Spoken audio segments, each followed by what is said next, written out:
আমি জানি না আপনাদেরকে বিশ্বাস করাইতে পারবো কিনা যে এখানে কি পরিমাণ শীত। আমার কথা বলার সময় দেখতে পাচ্ছেন মুখ থেকে ধোঁয়া বের হচ্ছে। তো এখন সময় বাজছে সকাল 7:30। তো বর্তমানে আমরা অবস্থান করছি চুয়াডাঙ্গা জেলার জীবননগর উপজেলা মানিকপুর গ্রাম, যেটা হচ্ছে সজল ভাইয়ের যে কৃষি প্রজেক্ট বিসমিল্লাহ নার্সারি, যেটি আমরা চিনে থাকি সেখানে। তো এটা বলছি এই কারণে যে বর্তমান সময় কিন্তু শীতকাল, তো প্রচুর পরিমাণে কিন্তু এখানে শীত কিন্তু দেখতে পাচ্ছেন। আমি একটি গাছের পাশে রয়েছে, এটা হচ্ছে কাঁঠাল গাছ।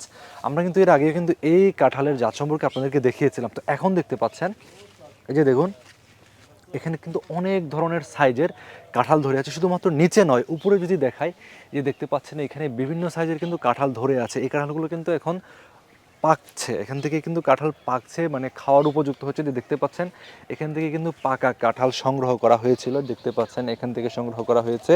এখানে হচ্ছে আরও পাকা আছে, আমরা ঘ্রাণ পাচ্ছি, এবং পাশে একটা গাছ রয়েছে, ওইখানেও কিন্তু পাকা কাঁঠাল রয়েছে। উপরে যদি দেখাই, এখানে কিন্তু চাপ দিলে এগুলোতে কিন্তু আপনার যদি স্পর্শ করেন, এই যে দেখতে পাচ্ছেন নরম হয়ে গেছে কিন্তু এই কাঁঠালগুলোতে।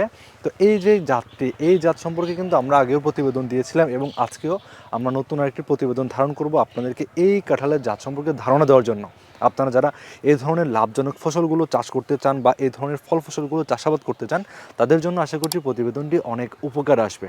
তো আপনারা যারা আমাদের চ্যানেলে নতুন রয়েছেন, চ্যানেলে সাবস্ক্রাইব করে রাখুন, ভিডিওটি খুব শীঘ্রই চলে আসবে।